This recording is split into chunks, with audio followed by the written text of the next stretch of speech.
दोस्तों रेल विकास निगम लिमिटेड की बात करें तो यहाँ पे कंपनी को मिला है बहुत बड़ा ऑर्डर। लगातार ऑर्डर कंपनी को मिल रहे। रेल विकास निगम लिमिटेड जो एक बड़ा मल्टीबैगर साबित हुआ पिछले साल डेढ़ साल में, लेकिन ऊपर के लेवल से बहुत ज़्यादा करेक्ट हो चुका है।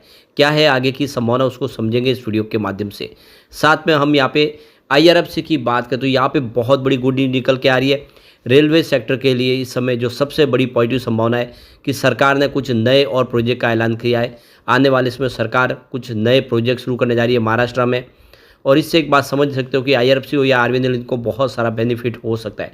साथ में हम यहाँ पे IRCTC को डिस्कस करने जा रहे हैं, जहाँ पे काफ़ी बड़ी अपडेट निकल के आ रही है। IRCTC जो काफ़ी ज़्यादा अंडर वैल्यू स्टॉक है इस समय, काफ़ी समय से प्राइस नहीं बढ़ी, क्या आने वाले समय ये बेहतर करेगा। साथ में भारत ग्लोबल डेवलपर्स को डिस्कस करने जा रहे हैं, जिसने 1:10 के रेशियो में स्टॉक स्प्लिट और 10:8 के रेशियो में बोनस शेयर जारी करने का ऐलान किया। यानी बोनस और स्प्लिट दोनों ही मिलने वाला है, और पिछले एक साल में ये बहुत बड़ा मल्टीबैगर साबित हुआ है। 15 रुपये का जो शेयर है वो 1200 तक पहुँच गया है। क्या है आगे की संभावना जानेंगे, लेकिन फ्रेंड उससे पहले अगर आप पहली बार हमारे चैनल पर आए तो चैनल को सब्सक्राइब कर दीजिए, एक बेल आइकॉन दबा दीजिए ताकि जब भी नया वीडियो बने पहला नोटिफिकेशन आपको मिले। वीडियो पसंद आए तो लाइक से जरूर कीजिए। चलो फ्रेंड्स वीडियो स्टार्ट करते हैं। मैं हूँ आपका दोस्त SB दवे और हमारे अपने चैनल ऑनलाइन कमाई में आपका बहुत बहुत स्वागत है।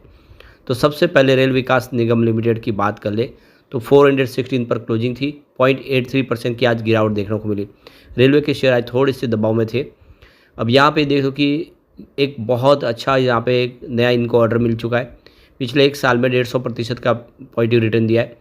तो देख सकते हो कि स्टॉक फिलहाल इस समय भले दबाव में हो, लेकिन खबरें बहुत शानदार आ रही है। तो RVNL ने एक्सचेंज को जानकारी दी है कि उनको एक साउथ सेंट्रल रेलवे से 294.94 करोड़ का एक बड़ा कॉन्ट्रैक्ट मिला है।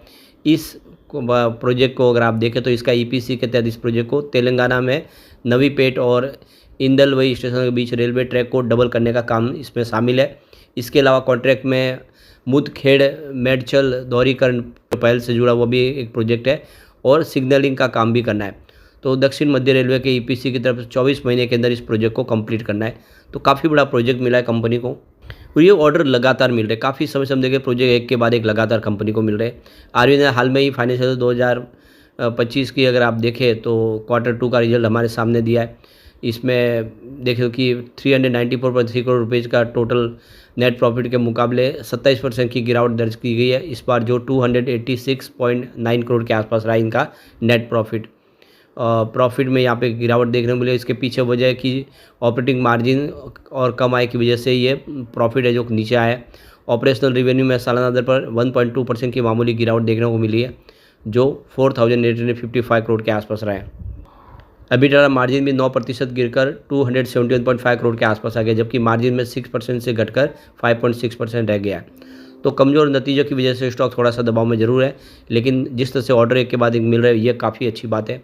इस महीने के शुरुआत में देख सकते हो कि SCPL के अलावा RVNL का भी एक संयुक्त उद्यम करीब 837 करोड़ रुपये की पूर्वी रेलवे प्रोजेक्ट के लिए सबसे कम बोली लगाने वाला बनकर सामने आया। इस कॉन्ट्रैक्ट से मैं मल्टी ट्रैकिंग रेलवे के BG लाइन के लिए काला पहाड़ी और प्रधान खूटा के बीच मिट्टी का काम, पुल निर्माण और जल निकासी जैसे सारे काम शामिल है। तो इस परियोजना को भी 36 महीने में पूरा होने की उम्मीद है। तो काफ़ी बड़े प्रोजेक्ट कंपनी के पास है, ऐसे में आने में RVNL कमाल कर सकता है। अब चलते हैं IRFC की तरफ। तो 138 पर क्लोजिंग थी। 0.94% की गिरावट देखने को मिली। अब यहाँ पे जो बड़ी गुड न्यूज निकल के आ रही है मुंबई रेलवे के लिए, यहाँ पे हमारे रेलवे मिनिस्टर ने करीब 16,240 करोड़ के रेलवे प्रोजेक्ट का ऐलान किया है।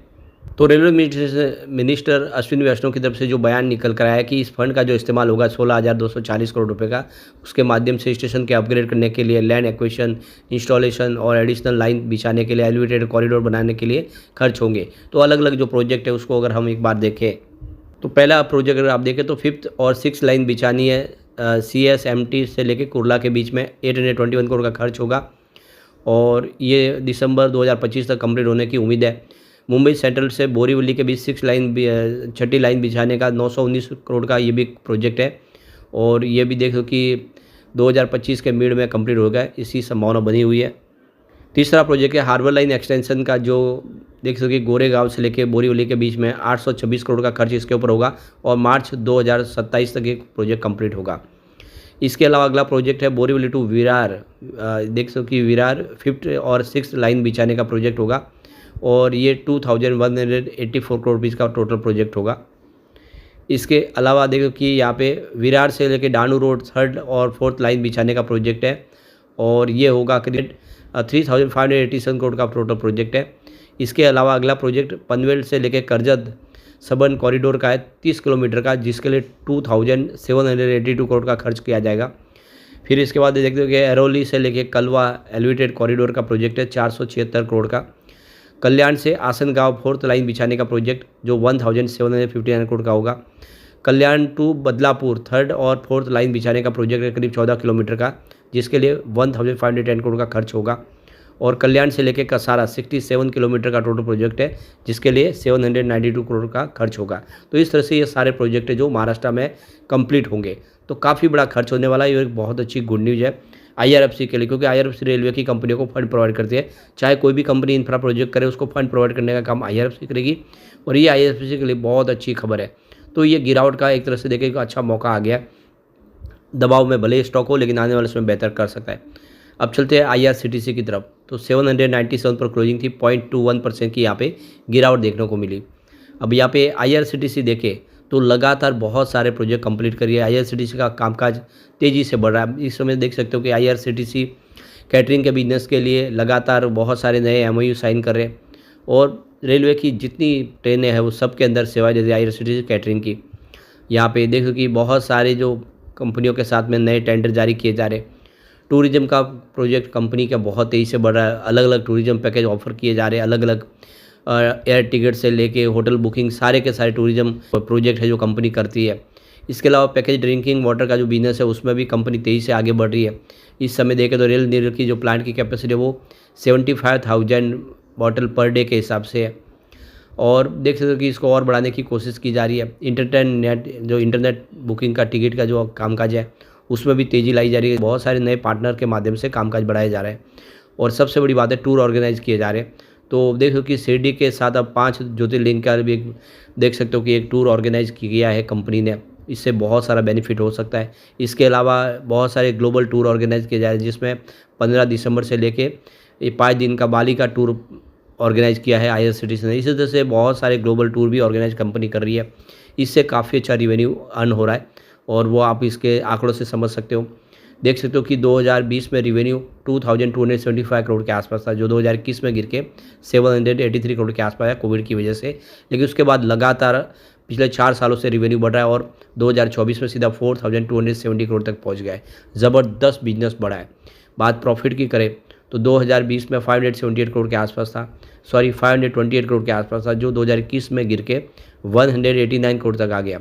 लेकिन उसके बाद लगातार बढ़ते हुए 1111 करोड़ तक पहुंच गया 2024 में और ये आंकड़े उत्साहवर्धक है। हर साल रिवेन्यू प्रॉफिट बढ़ रहा है। ऐसे में हम कह सकते हैं कि आने वाले समय IRCTC कमाल कर सकता है और इस गिरावट का फ़ायदा उठाया जा सकता है। अब चलते हैं भारत ग्लोबल डेवलपर्स की तरफ। तो 1210 पर क्लोजिंग थी, 5% का अपर सर्किट लगा। लगातार अपर सर्किट में स्टॉक चल रहा है और ये देख सको कि ये स्टॉक बहुत बड़ा मल्टीबैगर साबित हुआ। 23 अक्टूबर 2023 को देखें तो ये स्टॉक 15 रुपये के आसपास था। जो 15 रुपये के आसपास स्टॉक था एक साल पहले, वो 1200 तक पहुँच गया है और इसका जो रिटर्न है ये आप देख ही सकते हो कि इसने 6-7 हज़ार % पॉजिटिव रिटर्न दिया है। बहुत ही ज़बरदस्त और बड़ा मल्टीबैगर साबित हुआ और अब कंपनी ने ऐलान किया है 110 के रेशो में स्टॉक को स्प्लिट करने का और 10-8 के रेशो में बोनस देने का। यानी स्टॉक स्प्लिट और बोनस, एक शेयर के बदले आप शेयर देख सकते हो कितने होंगे, आप ये अंदाज़ा लगा सकते हो। तो क्लियरली इसका फ़ायदा देखने को मिलेगा। अब आप देख सकते हो कि यहाँ पे कंपनी का जो बिजनेस है तो वो तेज़ी से बढ़ रहा है। रिलायंस इंडस्ट्री से इनको एक बड़ा कॉन्ट्रैक्ट मिला है। तो कंपनी को रिलायंस इंडस्ट्री की तरफ से 120 करोड़ का यहाँ पे नया ऑर्डर मिला है, इंजीनियरिंग इंफ्रास्ट्रक्चर का ऑर्डर मिला है। तो बड़े बड़े प्रोजेक्ट कंपनी के पास है इस समय और अब कंपनी देने जा रही है बोनस और स्प्लिट, जिससे लोग हो सकते हैं माला माल। तो काफ़ी अच्छा मौका है, इसमें निवेश के बारे में सोचा जा सकता है। लेकिन फ्रेंड्स, कोई भी इन्वेस्टमेंट करने से पहले अपने फाइनेंशियल एडवाइजर से एडवाइस ले ले या अपना खुद का रिसर्च करें, क्योंकि मैंने वीडियो आपके एजुकेशनल पर्पज़ के लिए ही बनाया। वीडियो पसंद आए तो लाइक से ज़रूर कीजिए और चैनल को सब्सक्राइब कर दीजिए। Thank you friends.